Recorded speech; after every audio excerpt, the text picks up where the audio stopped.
Omarion is a brilliant vocalist. I mean, he would have to be. He was the frontman, lead singer of R&B boy band B2K. But I only just realized his brilliance, vocal-wise, after re-listening to his debut album Oh some time ago. He obviously can dance and he's good looking, which is a necessity in this business. But the thing with Pop and B, which is a blend of R&B and pop that is danceable, is that sometimes the beat and the choreography tends to take over, becoming front and center, thus minimizing the artist's vocal range. I say this because the music videos for Girlfriend, and Bump Bump Bump, which are all B2K singles, are so choreography heavy that for me, the vocals were secondary and took a back seat until Oh, which Omarion had said in a podcast earlier this year that separating from the group and going solo wasn't really his intention. It all just happened organically and worked out really great for him. O debuted at number 1 on Billboard's 200 and was nominated for a Grammy. He didn't win. But like I said in my previous video about Avril Lavigne, winning sounds like it'll be nice. However, being nominated is equally an honor, in my opinion.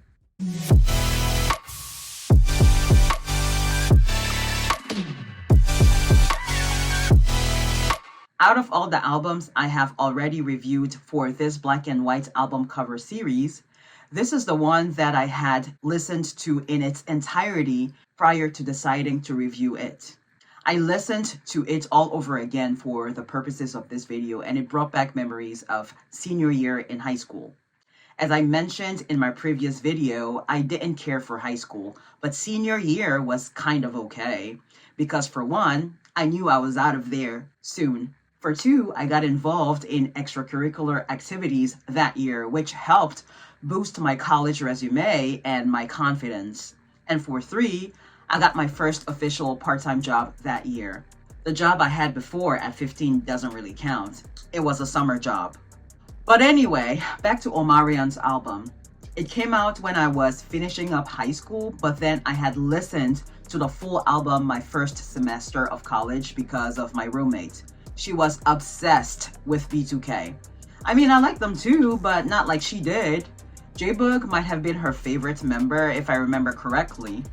Mine was Omarion.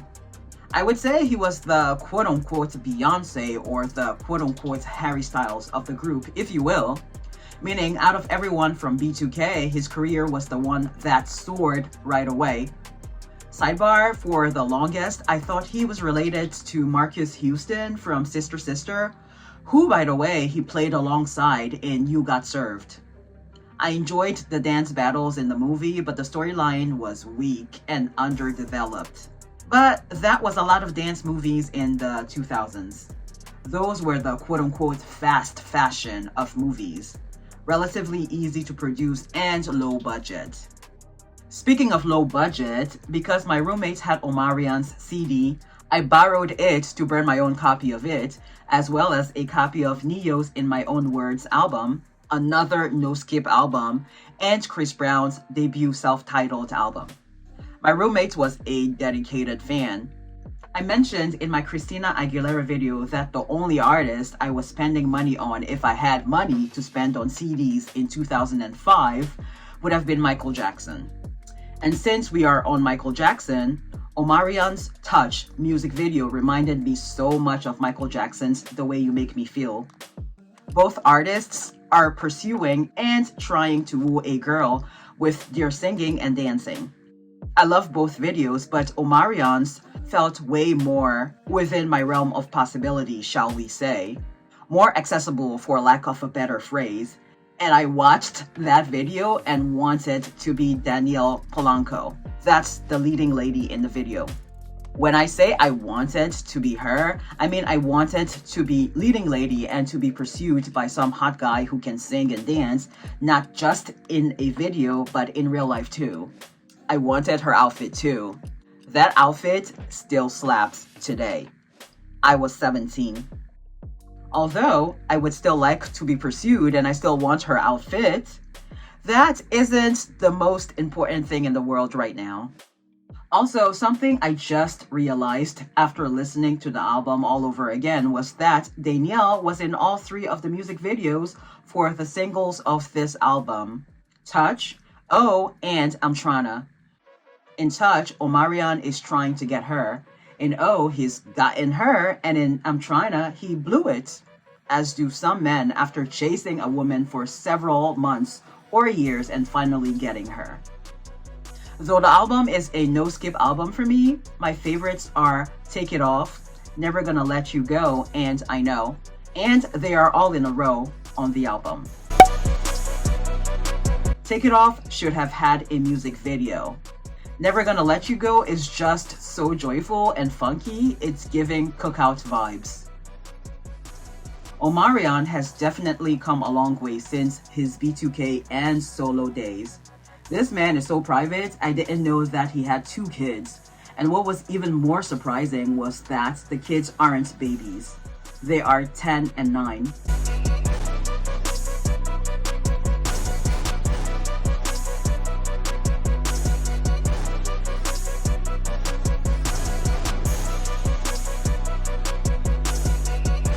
It shouldn't be so surprising though. He's 41 and still looks like he's 20. Must be that vegan diet he's on or the meditation. He has authored a wellness book called Unbothered: The Power of Choosing Joy. This part isn't so surprising as I saw a few videos of him a few years back having discussions with the Sand Guru, whose videos I turned to in a moment of crisis in 2021. Omarion is releasing an album with B2K as well as his own personal project, O2, as in the sequel of sorts to this album I'm reviewing.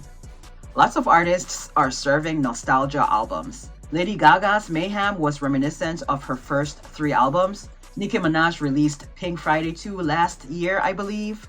Katy Perry's 143 was supposed to be similar to her previous works, but that didn't go over well.